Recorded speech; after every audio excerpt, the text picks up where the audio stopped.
Welcome back to another episode at Pleasurelit with Patricia. And today I have got a beautiful guest speaker with me, Antonia. She is a counselor, family constellation facilitator, and shamanic craftswoman with a deep passion for helping people reconnect with their innate power. Drawing on years of experience in mental health, group processes, and ancestral healing, she weaves together systematic constellations, somatic practices, and the rites of passage to support clients in returning to their authenticity and strengths. Welcome to the podcast. Thank you so much for having me. I'm so excited to be here with you today.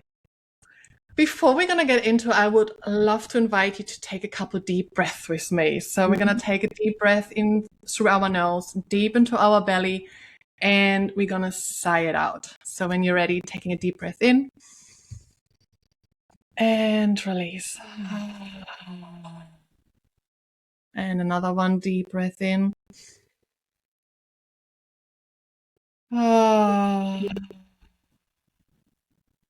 And one more, giving ourselves permission to really release and drop our shoulders and soften our jaw and voice it out if we feel the need for it. Deep breath in.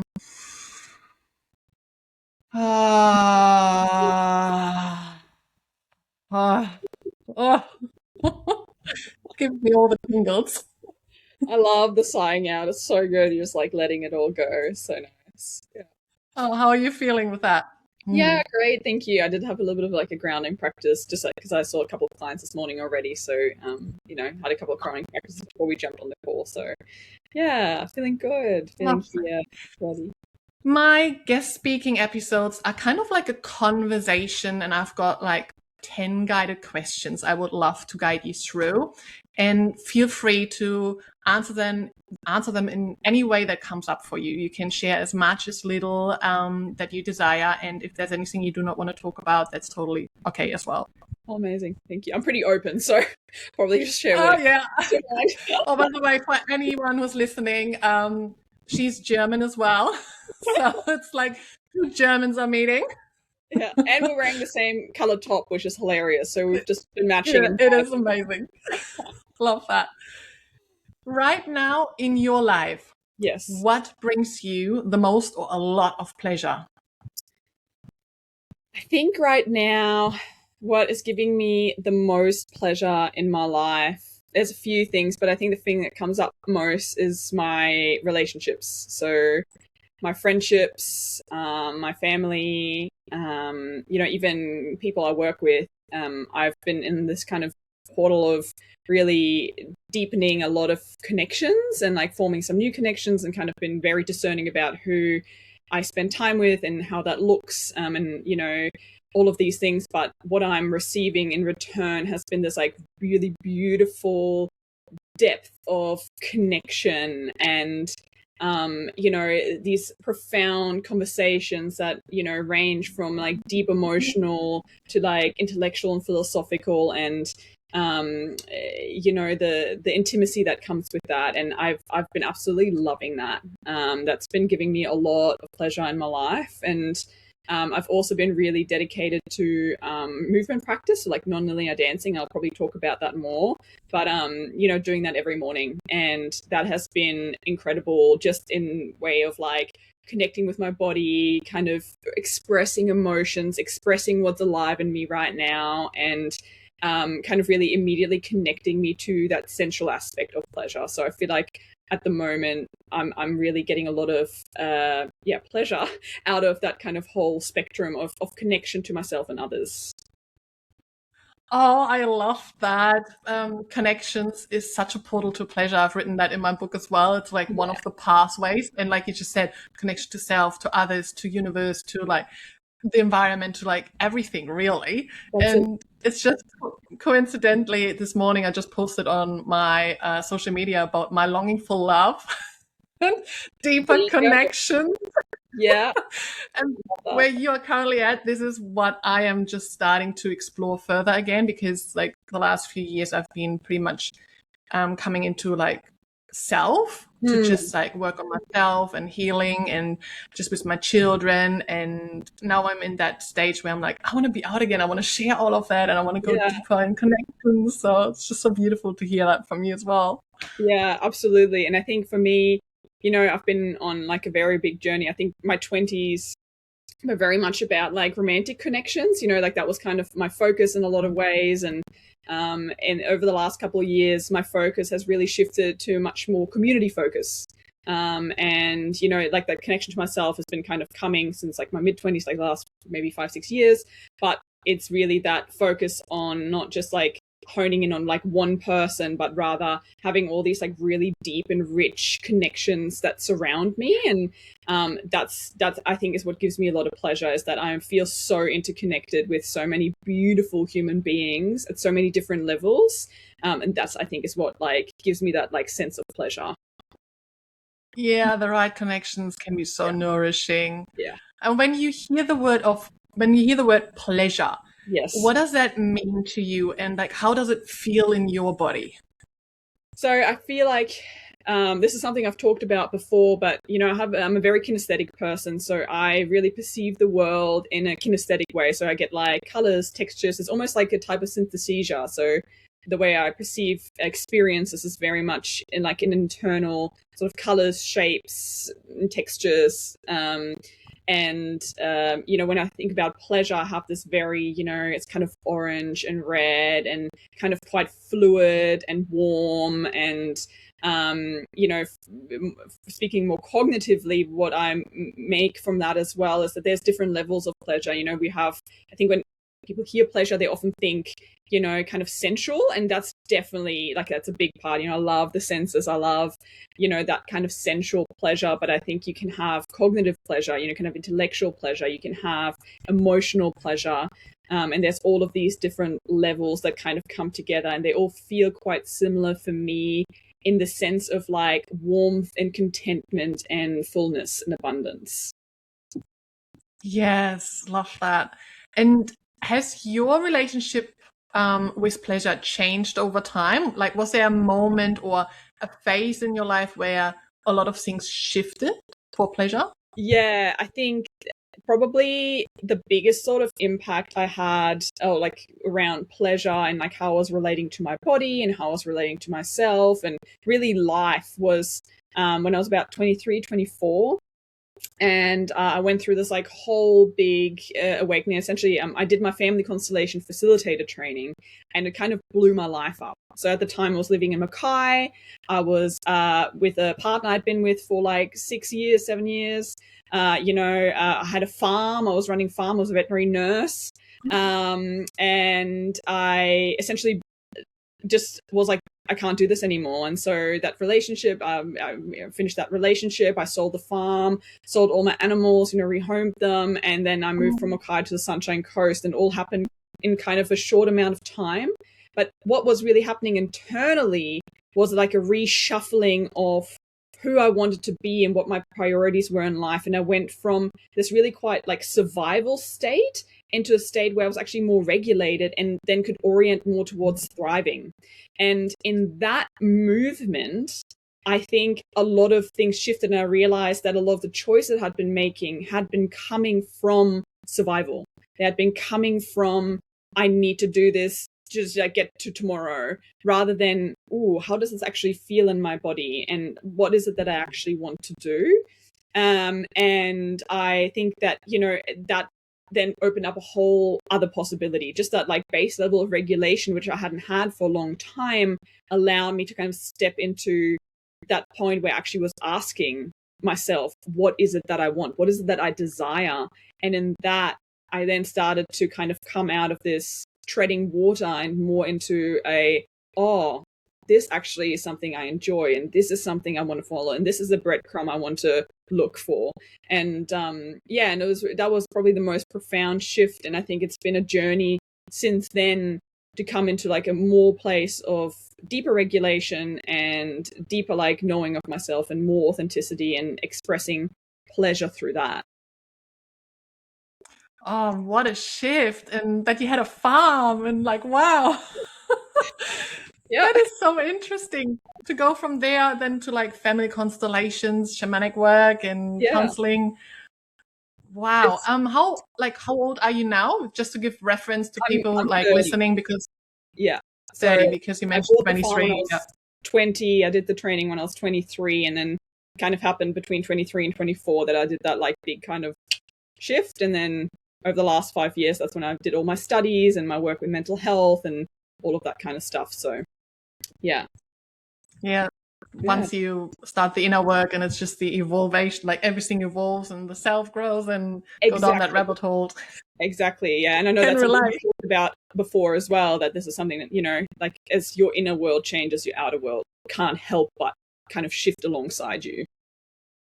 Yes. With that, what you've just talked about, what has been your experience of pleasure influencing your life, like multiple areas of your life? Does it influence how you earn money, how you make money, how your relationships are, how you walk through the world? Like, is it affecting anything in your life?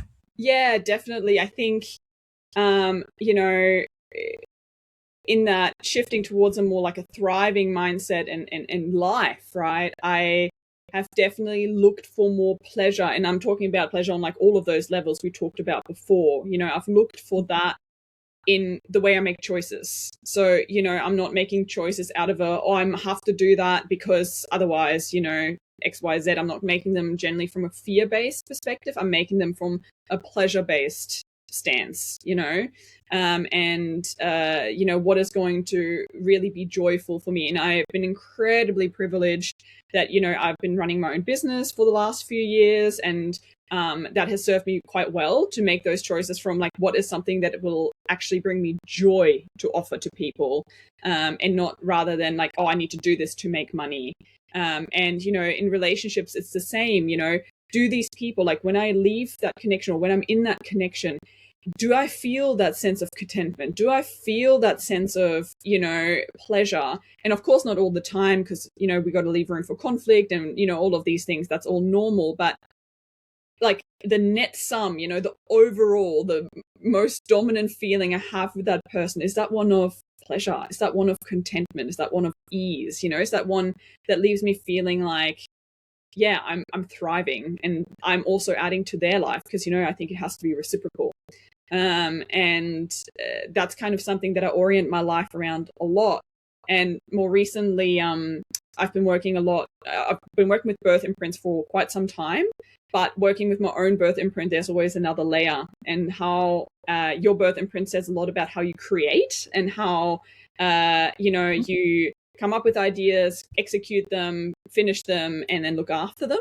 And in my birth imprint in particular, pleasure is actually a really pivotal factor. So in how I create things and how I bring them to life, finish them, and how I look after them, if I orient around pleasure, it becomes a lot more easeful. It becomes all of a sudden, just this beautiful experience rather than something that feels like a slog. Yes, I had that with running my own business as well. And eventually I got down that I need to do more so I can earn more. And then I kind of like self-abandoned myself, and I don't have time to just do a workout. I'm just going to like work. And then I realized myself like dropping, and I'm like, I'm doing more, but I'm actually not earning more. Like, what's happening? And then eventually I'm like, whoa, hang on a sec. I'm stressing. I'm like, this is not right. So I need to make myself a priority again. Take the times in the morning, no phone, no emails, just really do my workout, my movement, my breathing, all of that. And the more I did that, sales again back up again. And I'm just like, yeah, exactly. It's interesting to just see the connection of when we are in a more pleasurable state, if we are really embracing it and are deeply connected, like you said, the internal and the external, it's just going to start aligning. So yes, absolutely. Yeah. And you've already also mentioned that there is, like with connection, for example, there's room for conflict as well. So we all know life is not perfect. We can't just like be on a high. So there are challenges coming our way, and sometimes we feel blocked from pleasure. And I call those pleasure blocks. Yes. What are some personal blocks of pleasure for you where you've realized, whoa, when this happens to me, then like I'm disconnected? And is there anything that helps you to move through that? Yeah, for sure. I mean, I think it would be amazing if we could all be in a state of pleasure at all times, but it's just not realistic, is it? So I think it's there's something about balance, where I seek pleasure and I look for pleasure, but it is also not the only thing I look for, if that makes sense. And when I feel really blocked, like generally for me, that's around stress. That's around overwhelm. So if there's things going on in work and my personal life, that are overwhelming, or like I said, I'm having a conflict with somebody, or the bills come in, or whatever it is, that just kind of knocks you out of that. Or maybe I have a client that's not doing well. Sometimes that can be enough. Or I have too many people that I can't fit everyone in that wants to work with me. Whatever it is, there is definitely, I can feel when that knocks me out of pleasure. And what I noticed with that is my go-to is nature and some sort of movement. So if I'm feeling kind of out of sorts, if I'm feeling that sense like, oh, something's not right, and for me, again, it's a very somatic sense of, it's almost like I can't feel myself properly, then, generally I try and go outside and just spend some time outside, no phone, no nothing, generally take my dog for a walk on the beach, or go for a hike, something like that, just to reorient, let my nervous system know I'm okay, all of those kind of things. And obviously I have a lot of somatic tools and practices that I come into that as well.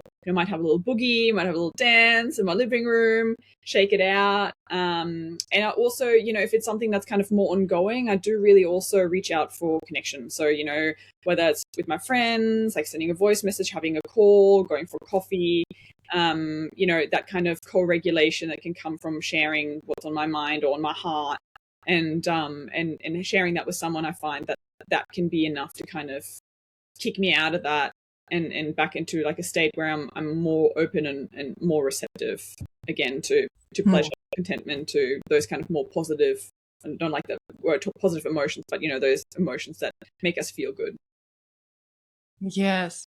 And while we have also these pleasure blocks, we have got, I call them portals to pleasure, how we can access pleasure. And like you just mentioned, you've got these tools that are readily available, like when you're getting blocked. But how do you consciously access pleasure? Like I would say, like in your day to day, to make sure that you are accessing it, like these portals to pleasure. And that could be, I don't know, like a daily practice or something where, this will help. Like, what are those?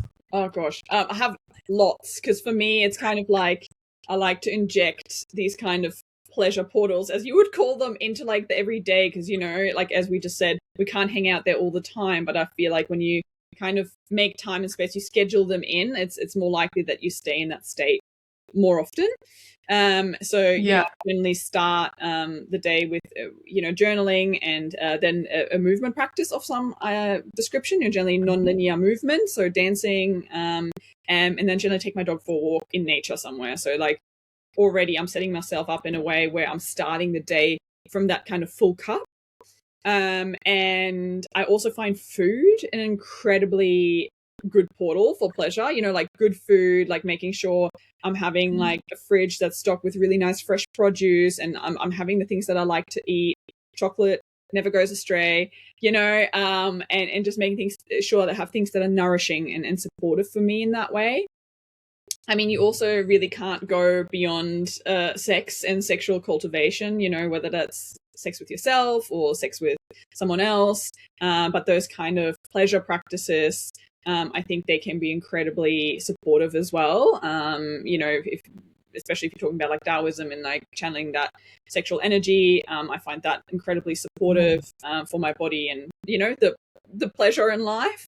And I'm also an avid crafter, so I love creating things. So like, you can see behind me, I've got a couple of drums and lampshade, and I restored this mirror, and I weave baskets, and I do embroidery, and I'm a potterer, and I create sculptures, like all of those things. And that's generally something I do in the evenings, like to wind down. So I kind of try and like bookend my day. So I have morning practices to start, and then generally try and have like a little kind of couple of pleasure injections throughout the day, and then at the end of the day, I also like to do something that helps me reground again. So that's generally like a more, calming practice. So like reading or creation, like crafting, that kind of thing, to kind of help me come back to myself in some way.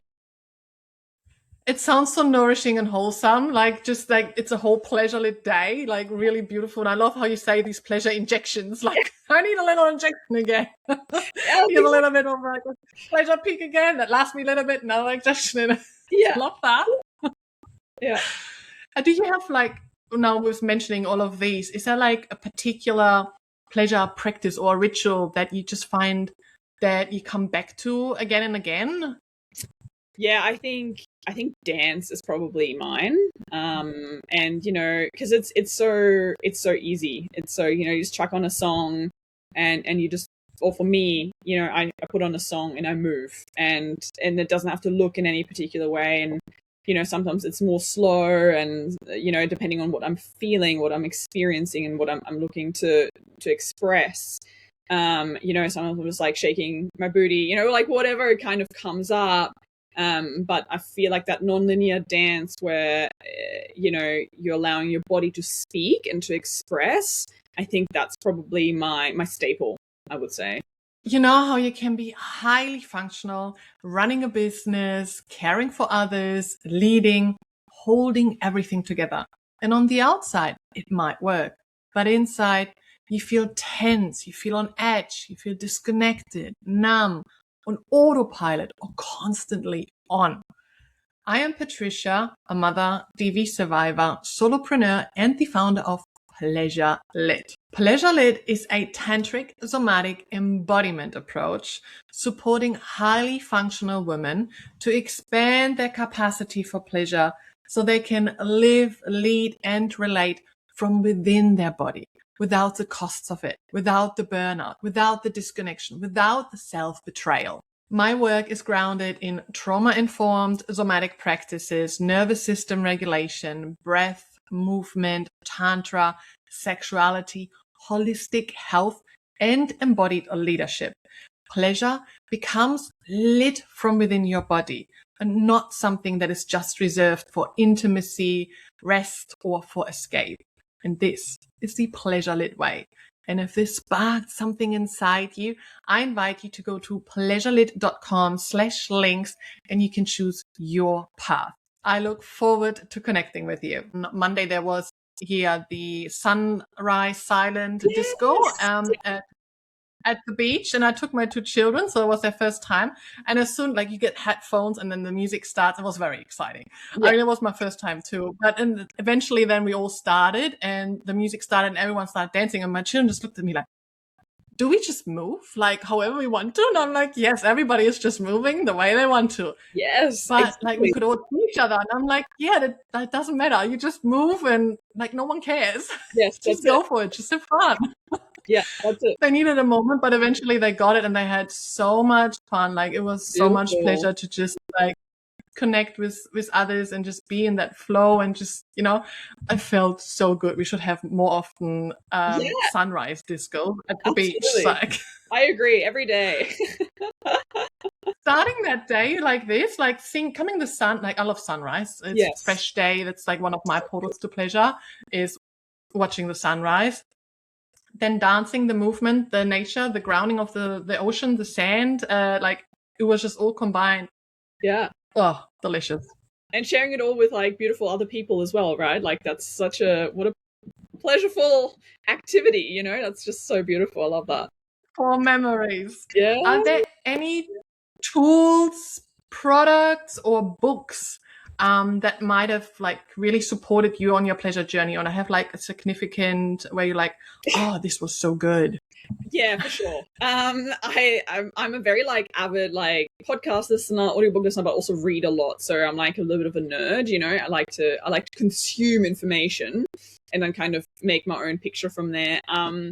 I would say, like, if you go timeline wise, one of the things that really around that time when everything shifted that really helped me like reconnect with pleasure, and also sex and sexuality, because I've been in a long-term relationship and it was my first long-term partner, and I hadn't really experienced that much sexually. Pleasure wise, I definitely wanted more, and I knew that. Great podcast is Authentic Sex with Juliet Allen.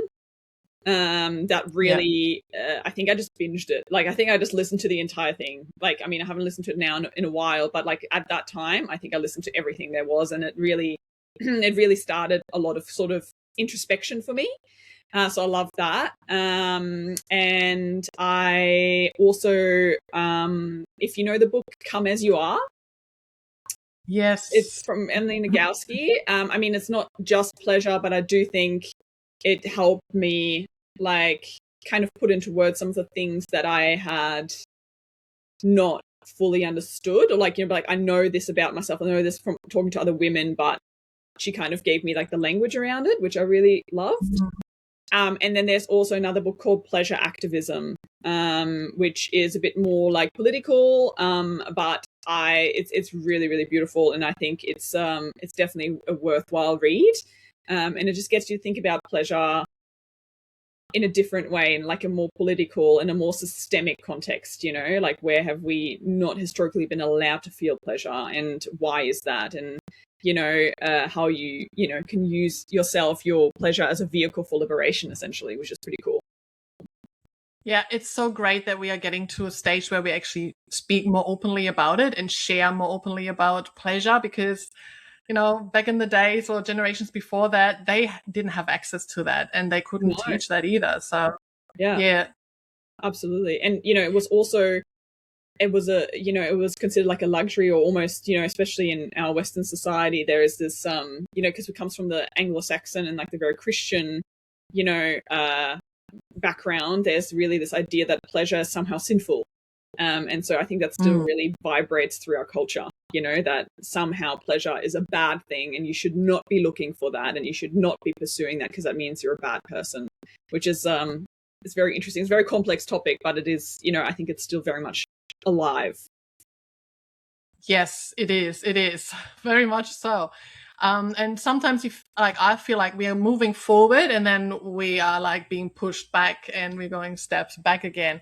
But overall, I feel we are, as a whole, we're moving in the right direction. I mean, I can sense that we are kind of like a generation, like our age is that generation where we are breaking a lot of cycles and do a lot of things differently, also in regards to like parenting and how we raise our children and be role models. I mean, we're healing ourselves, but also healing generations before and after. I mean, you can speak probably so much better about that with than I can, but just compared to how my children now grow up and how open our communications is here around pleasure in this household, I did not have that at home. I was shamed for exploring my own body, or for exploring with my boyfriend. And if I was just bringing up that topic, it was like, we're not talking about this here in this household. It's like, so I didn't have anyone to like come to. Where now my daughter, she comes around, she's like, okay, Mom, I've got this question. I'm like, yeah, that's fine. And I feel so honored. And I'm like, this is so good. Yeah. Well, my son comes around, and he's like, got a little banana cake, and he's like, oh, Mom, look, this looks like a vulva shape. Just like, he just blurs it out like a normal word, It shows how much work you've done, right? Because that is like the direct translation of all the work that you've done to like destigmatize, deshame, decolonize, all of those things, and have passed that on to your children, which is incredible. Yeah, and I can't wait to just like watch how they like grow up and what's gonna come and unfold for them. I'm just like so excited, and then the generation after that. Yeah, it's gonna be so good. How do you support others to experience more pleasure, and where can people find you if they would like to connect further with you, work with you? Yeah, I mean, for me, pleasure has really a basis of regulation. If you are in a survival mode, like I kind of said earlier, it's really difficult to connect in with pleasure. If you're so dysregulated that you can't think outside the next hour, pleasure is not going to be the first thing on your mind. So I'm a counsellor, so I offer one-on-one sessions, and those I often explore with people how they can regulate, and what is in their life and what's happening historically, that they are now dysregulated to a point where they can't access their higher self or their potential, really, because if you're in a survival mode, you're also not thinking long term, and you default to old patterns, and like you were saying, there's a lot of stigmatization in the generations we all grew up with that, so people default into that. And really what I help people do is kind of step out of that pattern and to step into their life. So instead of like that pattern, that's dysregulation running the show, I support them to come to a point where they can really draw on their inner authority, on their inner knowing, on their authenticity, and start creating the life that they want to live. And, one of the things I often practice with people is drawing on the things that they actually already know about themselves, that they know that they're good at, their strengths, and the solutions that are available to them. Because often people forget, that they actually already have all the answers inside of them. And the wound really reveals the cure. Whatever it is that you think that you're lacking, whatever you think that you're avoiding or that's overwhelming, there's information in that. And what I help people do is kind of decode that information and come to their own solutions, so that they can implement them in their life.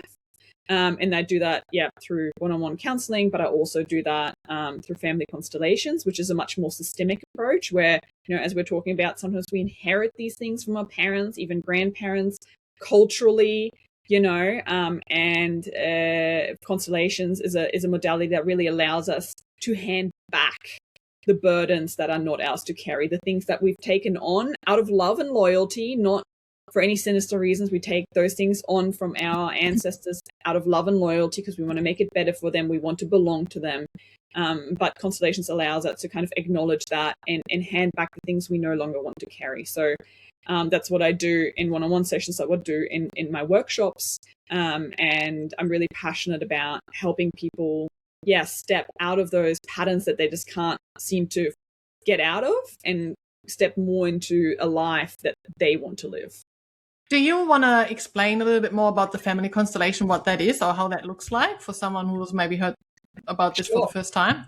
Yeah, I mean, it's one of those things that's difficult to explain because it's a very experiential modality. But at its core, the idea is that instead of looking at you as just an individual that's kind of dropped out of nowhere onto this earth, we see you in Constellations as a human being in the context of relationships.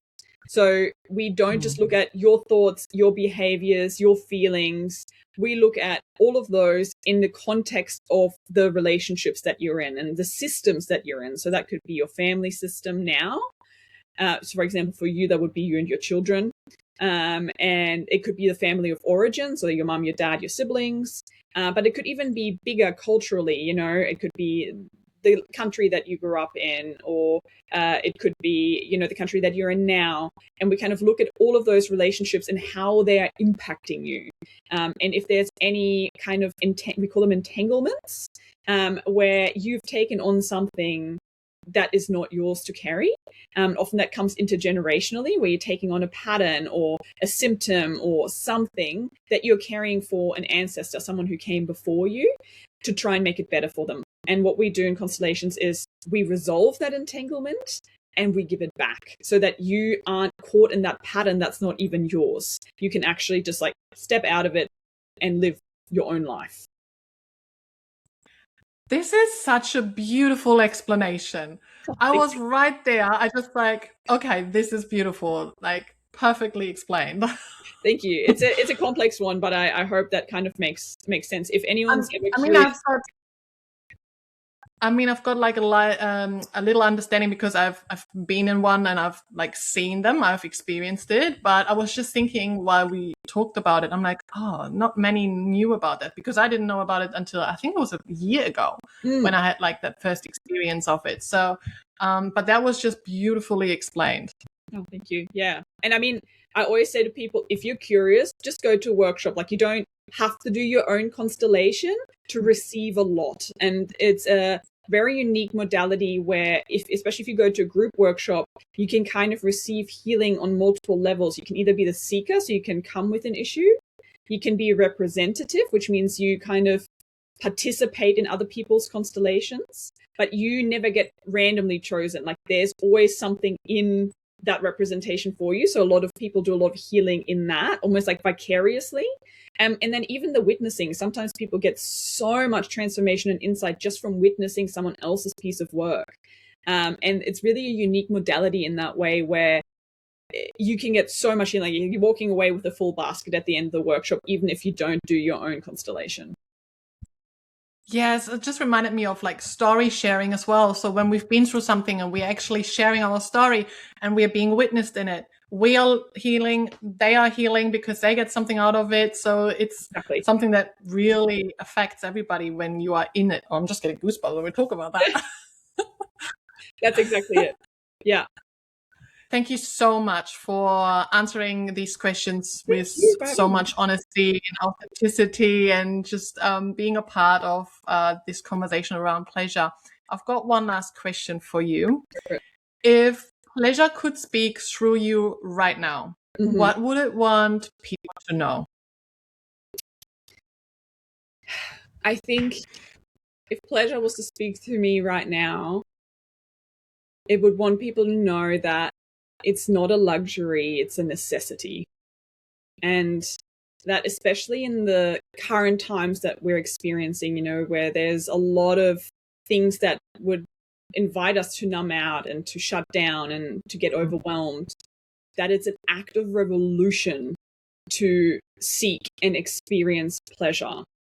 And that it's an act of revolution to allow yourself to feel fully and deeply. And that by allowing yourself to feel pleasure, you actually broaden your capacity to be with the difficult things and emotions as well. And so my invitation is for people to be revolutionary and to lean into pleasure. Oh, this is so good. Thank you so much. Thank you. Thanks for having me.